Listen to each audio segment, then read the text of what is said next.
After Storm helped set sail toward Europe in search of Tony Stark and Reed Richards, the heroes gathered to plan their strategy, how to counter Apocalypse's vicious rule. But everything was interrupted when Peter and May Parker's spider sense screamed danger. In seconds, Nick Fury became the first victim, impaled by the flaming chains of the Ghost Rider pirates. Nightcrawler didn't waste a moment. He knew these waters well. "Storm, we have to move. If they catch us, this ship will burn," he shouted. X-23, Honey Badger, and Colossus readied for battle. "We'll slow them down," X-23 yelled. "Colossus," shouted Honey Badger, "it's time for the fastball special." With a mighty heave, Colossus hurled both mutants through the air, a blur of claws and fury as they landed aboard the flaming ghost ship, cutting down 2 riders before hitting the deck. Meanwhile, Storm summoned all her strength, pushing the helicarrier forward with violent gusts of wind. From above, Nightcrawler scanned the battlefield. "We have to make it to the Guardian of the Port. Quickly!" The helicarrier surged ahead, but the Ghost Rider's vessel stayed on their tail, closing in fast.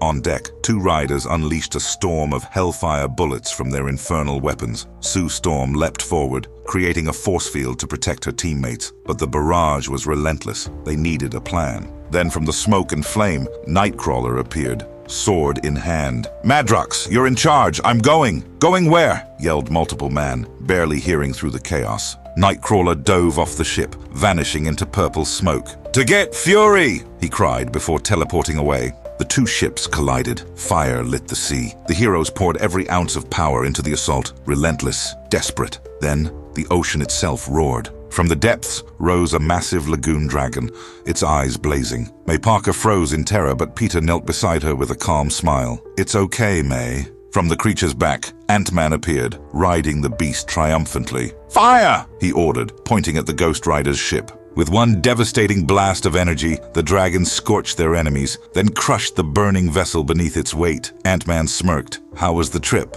But the answer was written in everyone's faces. X-23, Badger and Nightcrawler returned, carrying Nick Fury's lifeless body. Ant-Man lowered his head, whispering, "Oh no," as the cost of their journey settled in. Days later in Portugal, a solemn ceremony honored Nick Fury, a man who had fought wars for decades, but spent his final years building something better. The wind carried the quiet grief of heroes who had already lost too much. From the shadows came a familiar voice. Deadpool, grinning, stepped forward. "Hey, welcome to Europe. Before I bust out my standard hats and accents, I just want to gauge the room. How are we feeling about cultural stereotypes?" Honey Badger turned to him, her face heavy with sadness. "Please, Wade." He blinked, confused. "Gabby, what's with you being all serious? Did someone die or something?" Her voice cracked.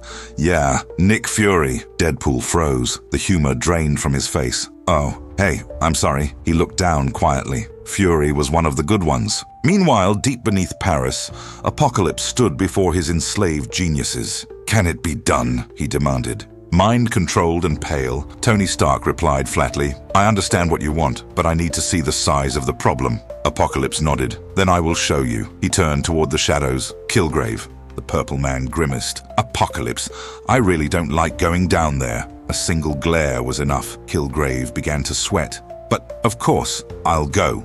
With that, the group stepped into a teleportation gate, descending to the center of the Earth. There, surrounded by molten rock and eternal dark, the Unmaker lay dormant. The skeleton of Doctor Strange still rested on the floor, impaled and surrounded by his lingering wards. "Don't touch Strange," warned Reed Richards. "His body's gone, but his magic remains." They walked past him toward the open portal, the same one that unleashed the global blackout. "So much power," murmured Riri Williams, "enough to knock out an entire planet, coming from such a small rift." "My hypothesis," said Reed, "is that a neutron star lies inside, generating a constant electromagnetic pulse." "That's a good theory," murmured Stark, his eyes dark with thought. "We could poke our heads in to take a look if we felt like being torn apart by gravitational forces stronger than a black hole." He turned to Apocalypse. "How long do you need?" Apocalypse approached the sleeping machine. "I have studied the Unmaker for years. I have touched every part of its mind." He clenched his fist. "To inhabit it, to command a power beyond celestials or gods, I would not need long. Minutes, perhaps an hour."